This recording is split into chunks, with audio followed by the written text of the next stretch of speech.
రాయలసీమ ప్రాంతంలో ప్రత్యేక గుర్తింపు పొందిన కడప జిల్లా గండికోటలో ఉత్సవాలకు ఏర్పాట్లు జరుగుతున్నాయి. ఈ నెల 11, 12, 13 తేదీల్లో 3 రోజుల పాటు గండికోట ఉత్సవాలను వైభవంగా నిర్వహించేందుకు కూటమి ప్రభుత్వం సంకల్పించింది.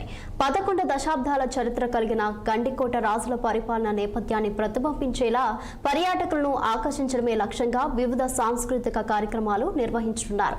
తెలుగు రాష్ట్రాల నుంచి ప్రముఖులను ఆహ్వానిస్తూ స్థానికులను భాగస్వాములుగా చేసుకుని ఈ 3 రోజుల పండుగను విజయవంతం చేయడానికి కడప జిల్లా అధికారులు సమన్వయంతో ఏర్పాట్లు చేస్తున్నారు. ఇదే అంశానికి సంబంధించి మరింత సమాచారం కడప జిల్లా నుండి మా ప్రతినిధి యూసుఫ్ అందిస్తారు.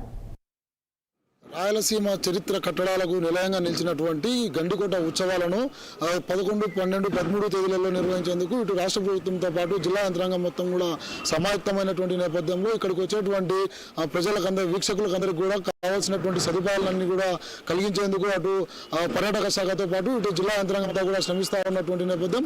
ఇప్పటికే సర్వంగా సుందరంగా గండికోట యొక్క ప్రాంతాన్ని అంతా కూడా తీర్చిదిద్దినటువంటి నేపథ్యం కనపడతా ఉంది. పూర్తి స్థాయిలో ఇక్కడికి వచ్చేటువంటి పర్యాటకులు కావాల్సినటువంటి వసతులతో పాటు ఇక్కడ దీని యొక్క చరిత్రను కూడా తెలియజేసి దాదాపు 11 శతాబ్దాల నుండి ఇక్కడ యొక్క గండికోట నిర్వహణ ఏ విధంగా కొనసాగింది, అప్పట్లో ఉన్నటువంటి రాజుల పరిపాలనకు పట్టం కట్టినారని చెప్పేసి చరిత్రకు సంబంధించి పుస్తకాలన్నింటినీ కూడా ప్రచురించారు. దీంతో పాటు పలు యొక్క మాధ్యమాల్లో కూడా దీనిపై ప్రచారాన్ని కొనసాగిస్తూ ఉన్నారు. ఇది పర్యాటకంగా అభివృద్ధి చెందాలని చెప్పేసి చంద్రబాబు అయితే ఆకాంక్షగా కొనసాగుతూ ఉన్నటువంటి నేపథ్యంలో ఇటు జిల్లా యంత్రాంగం కూడా దీన్ని మొత్తం కూడా పబ్లిష్ చేయడానికి సమాయత్తమవుతూ ఉన్నటువంటి నేపథ్యం.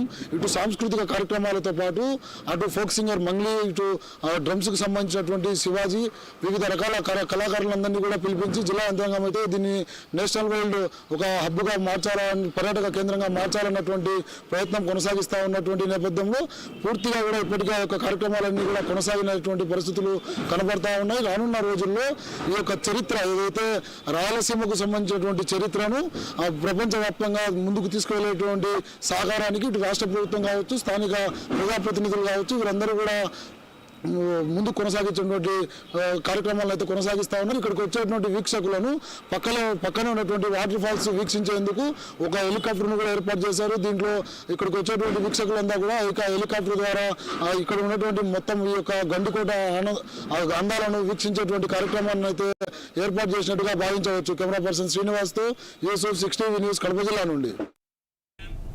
కేసీఆర్ కన్నకలలో నిజమయ్యే